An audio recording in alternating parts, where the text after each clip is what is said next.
நாங்கள் தயாராக இல்லை, கைவிடுமாறு மன்றாடி கேட்டோம்.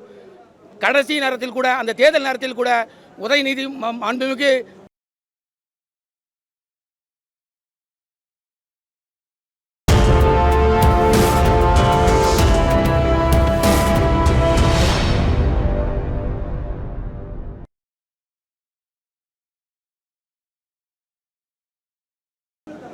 பரந்தூர் பசுமை விமான நிலைய திட்டத்தை மாநில அரசு கைவிடக் கோரி ஏற்கனவே கடந்த 5 ஆண்டுகளாக பல்வேறு போராட்டங்களை நாங்கள் நடத்தி கொண்டிருந்த வேளையில்,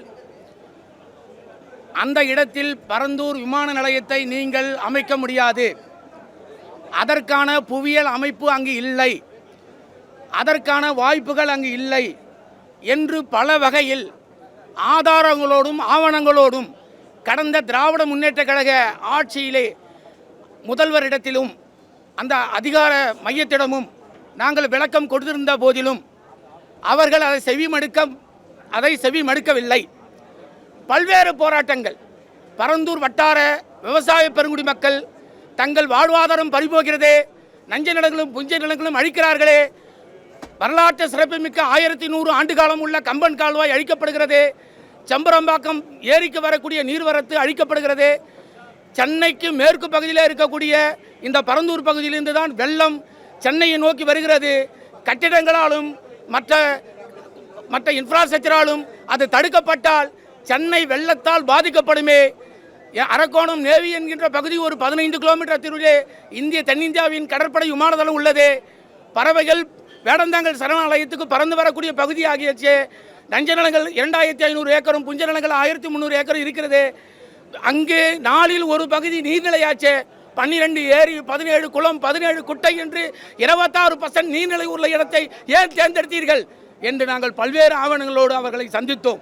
2 கட்ட பேச்சுவார்த்தை கூட நடத்தினோம்.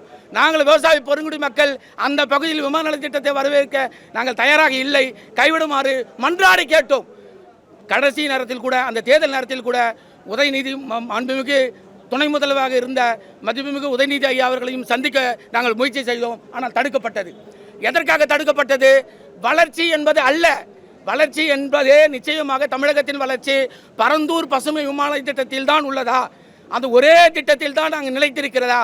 திராவிட முன்னேற்ற கழகத்தினுடைய அந்த மாண்புமிகு தங்கம் தென்னரசு அமைச்சர் அவர்கள், முன்னாள் அமைச்சர் அவர்கள் நேற்று நமது தமிழக முதல்வர் மதிப்புமிகு தளபதி ஐயா அவர்கள் பரந்தூர் திட்டத்தை ரத்து செய்துவிட்டேன் என்ற 110 விதியின் கீழ் அறிவித்து விட்ட பிறகு அவர் இங்கு செய்தியாளர்களை சந்திக்கும் பொழுது 90 விழுக்காடு நிலங்கள் அங்கு பதிவு செய்யப்பட்டதாகவும் 90 விழுக்காடு நிலங்கள் எடுக்கப்பட்டதாகவும் அங்குதான் சரியான இடம் போதும், அதை தவிர தமிழகத்தில் வேறு எதுவும் இடம் இல்லாத போலவும் பொருளாதாரம் வீழ்ச்சி அடைந்து விடும் என்றும் தமிழகத்தின் பொருளாதாரம் 10 மடங்கு விழுக்காடு கீழ் போய்விடும் என்றும் என்னென்னவோ கற்பனையான வார்த்தைகளால் இங்கு சொல்லியிருக்கிறார்.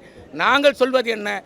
நாங்கள் போராடி கொண்டிருந்த இந்த வேளையிலே, அந்த நிலையிலே தமிழக வெற்றி கழகத்தினுடைய அந்த கட்சியை ஆரம்பித்தவுடனே மதிப்புமிகு தளபதி அவர்கள் பரந்தூர் போராட்ட குழுவை நான் நேரில் சந்திக்கிறேன், விவசாய மக்களை நேரில் சந்திக்கிறேன், அங்கு என்னதான் பிரச்சனை, ஏன் அழுகிறார்கள், அவர் மனக்குமுறல்கள் என்ன என்று நேரிலே வருகை தந்தார்.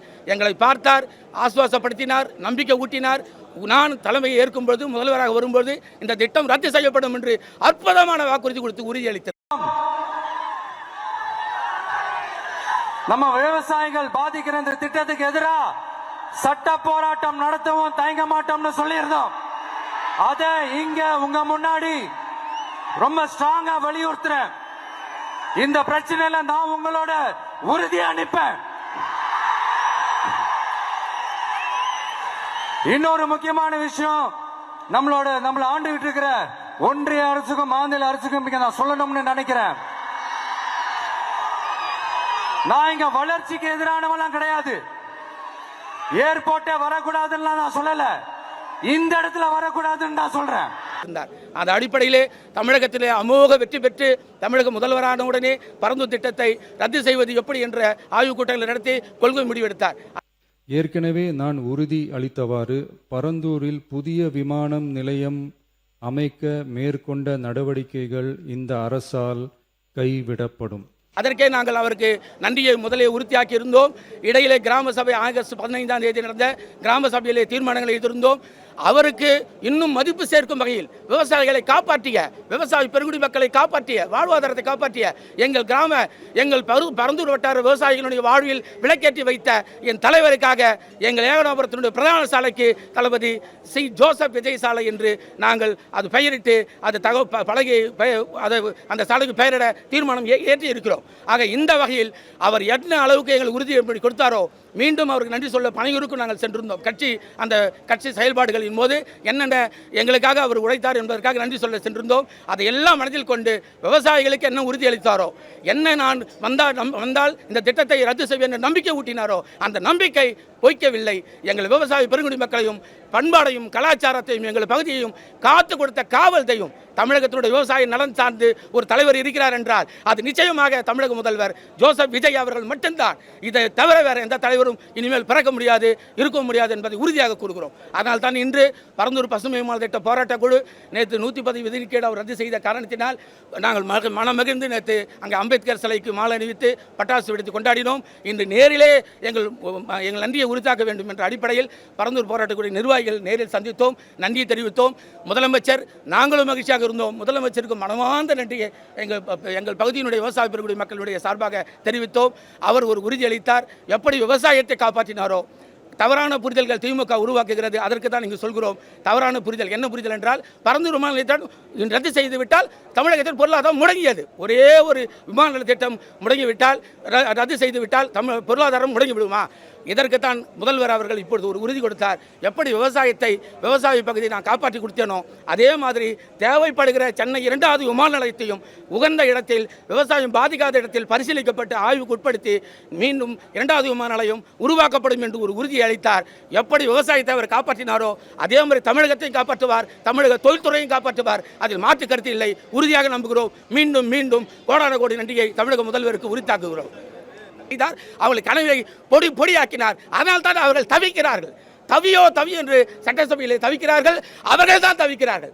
மீதி தமிழகத்தினுடைய அனைத்து கட்சிகளும், திராவிட முன்னேற்ற கழக தவிர்த்த அனைத்து கட்சிகளும் இந்த ரத்து செய்ததை வரவேற்கிறார்கள். முதல்வருக்கு நன்றி சொல்கிறார்கள். தமிழக வாழ்வுரிமை கட்சியோ, நமது சீமானன் அவர்களோ, வேல்முருகன் அவர்களோ, எல்லா அரசியல் கட்சிகளும் அதிமுக உட்பட அத்தனை பேரும் ரத்து செய்ததை வரவேற்கிறார்கள். திராவிட முன்னேற்ற கழகம் என்று தத்தி அப்படியே தத்தளிக்கிறார்கள். காரணம், அவர்களுடைய முதலீடு, அவர்களுடைய வளர்ச்சி தமிழகத்தின் வளர்ச்சி அல்ல, அவர்களின் வளர்ச்சி. தமிழகத்தின் வளர்ச்சியை மதிப்புமிகு முதல்வர்கள் பார்த்துக்கொள்வார். விமான நிலைய திட்டத்தை வேறு ஒரு பகுதி மாற்றி நிச்சயமாக ஒரு 3-4 மாதங்களில் உருவாக்குவார். விவசாயத்தையும் காப்பாற்றுவார், தொழிலையும் காப்பாற்றுவார், மக்களையும் காப்பாற்றுவார், அனைவரையும் காப்பாற்றுவார். நன்றி.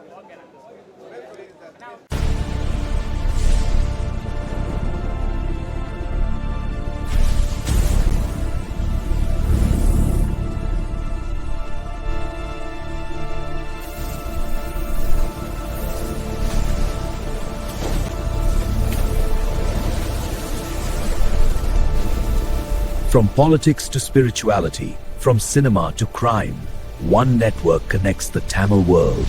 This is UTamil.